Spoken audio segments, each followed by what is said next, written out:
Արգելի գործընկերներ, անկեղծ ասած երեք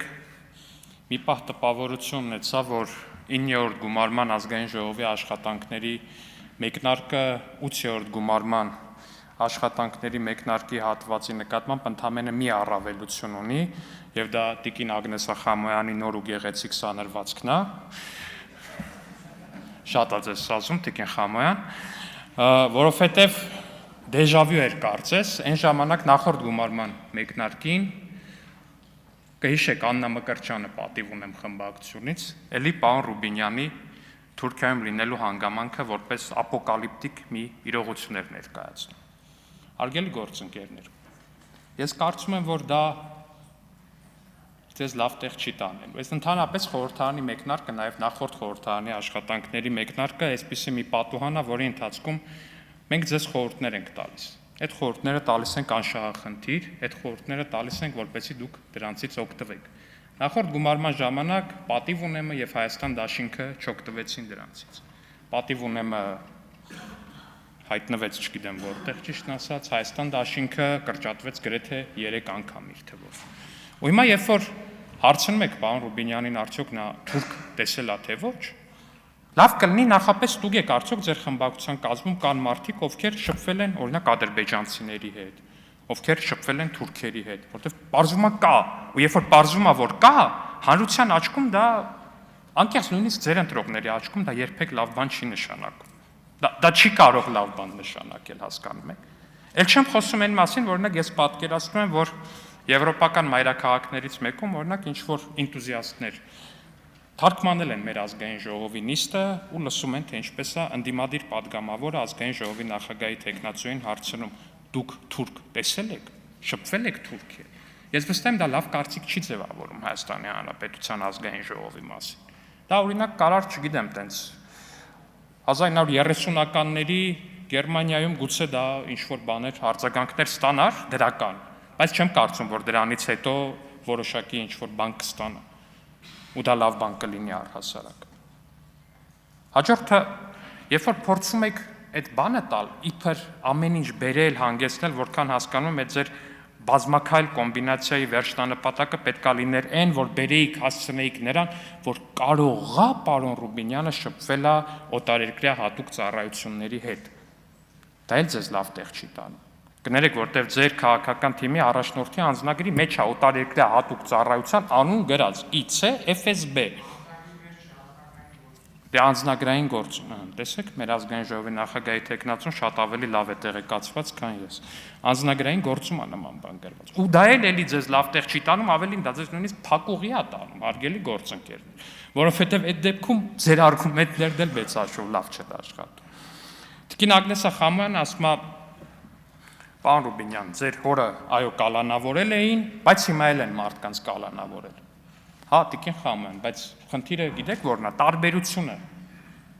տարբերությունը հիմնական այն է, որ պարոն Ռուբինյանի հորը եւ առհասարակ մարտի 1-ի գործով ձերբակալված ու կալանավորված ու դատապարտված մարդիկ անմեղ էին։ Մարդիկ անմեղ էին։ Այո, պարոն Քոչարյան, այդպես զարմացած մի նայեք, որովհետեւ այո, մարտի 1-ի գործով այդ մարդիկ անմեղ են։ Այդ մարդիկ անմեղ են։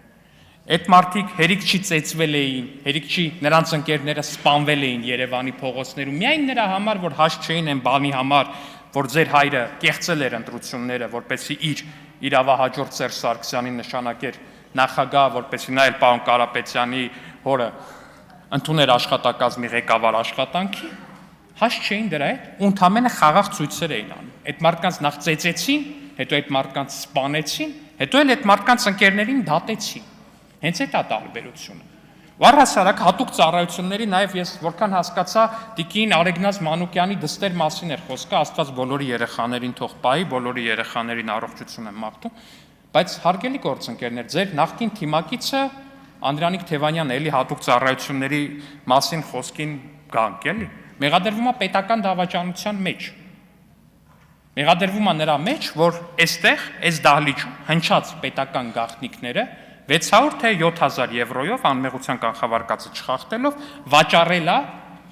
օտարերկրյա հատուկ 600-700 եվրոյով վաճառել է օտարերկրյա հատուկ ծառայությունների։ Եթե չեմ սխալվում ու նորից անմեղության կանխավարկածը չխախտելով, Ալեքնազ Մանուկյանն էլ մեղադրվում է նրա մեջ, որ փոխանցել է այդ գաղտնիքները, էլի ձեր խմբակցության падգամավոր պարոն Թևանյանին։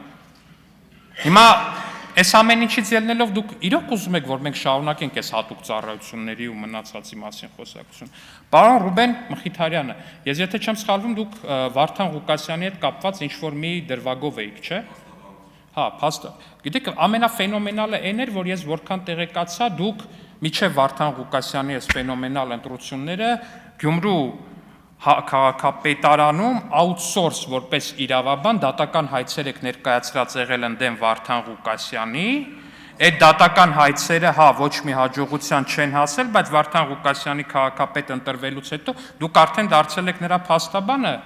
Պարոն Վարդևանյան, դա այդտեղ ինչ-որ տենց, ես չգիտեմ էլի, դուք եք մասնագետը, շահերի բախում, էթիկա, տենց բան խախտվում է, թե չէ փաստաբանական առումով, տենց նորմ կա առհասարակ, որ կարելի է համայնքը ներկայացնել մեկի դեմ, հետո գնալ այդ մեկի փաստաբան դառնալ, տենց աշխատում է համակարգը, թե չէ։ Ինձ թվում է չէ, բայց այնուամենայնիվ, ինչևէ, հարգելի գործընկերներ, ու Վարդան Ղուկասյանի մասով նաև, ձեր գործընկերները պարբերաբար Վարդան Ղուկասյանին էլ են քաղբանտարկյալ անվանում, առհասարակ ցանկացած մեկին, ով քաղաքականության հետ որևէ կապ ունի ու ձերբակալվում կամ կալանավորվում է, այդ մարդուն ձերբակալելը կամ կալանավորելը մարդիկ անվանում են քաղաքական հետապնդում, բայց դա այդպես չի աշխատում։ Դա այդպես չի աշխատում, հարգելի գործընկերներ։ Բավական պայման չի լինել քաղաքական գործիչ, որ քո նկատմամբ քրեական գործը համարվի քաղաքական հետապնդում։ Դա այդպես չի աշխատում, հարգելի գործընկերներ։ Օրինակ, Ռոբերտ Քոչարյանի նկատմամբ գործը չի կարող համարվել քաղաքական հետապնդում։ Ձեր մյուս պաշտպանյալների նկատմամբ գործերը չեն կարող համարվել քաղաքական հետապնդում, պարոն Վարդևանյան, ու այդպես շարունակ։ Դա այդպես չի աշխատում։ Արտոնագիրը կասեցրել եք, իսկ մա շուտով կվերականգնեք, պարոն Վարդևանյան։ Իդեպ, գործընկերներից մեկը հարցնում էր, ասում էր, ինչ արդյունք եք ստեղծել։ Հարգելի գործընկերներ, որպեսզի հասկանաք, թե ինչ լավ իշխանություն է քաղաքացիական պայմանագիր խմբակցությունը, եկեք ուղղակի նայենք պարոն Վարդևանյանի օրինակով։ Պարոն Վարդևանյանը մի քանի հայտարարագիր է ներկայացրել 2017 թվականին էլ էլի ինչ-որ պաշտոնում առաջադրված լինելու բերումով ներկայացրել է հայտարարագիր։ Պարոն Վարդևանյանը լավ փաստաբան էր թե 2017 թվականին եւ թե 2022, 23, 24, 25, 26 թվականների։ Տեսեք, մինչև 2018 թվականը փաստաբանը, նույնիսկ պարոն Վարդևանյանի պես հանճարեղ ու լավ փաստաբանը, ֆիզիկապես չէր կարող ամսական 700-800 դրամից ավել գումար աշխատել, որտեղ դատական համակարգ չէր աշխատում, որտեղ բոլորը մեծ հաշվով հազար ներողություն, անձնապես ձեզ չի վարվում, բոլորը մեծ հաշվով թքած ունեին փաստաբանական ծառայությունների ստացած օգուտների վրա սենց ձևակերպեմ, այն բերումով, որ մեկը հարցերը ուրիշ կերպ էին որոշվում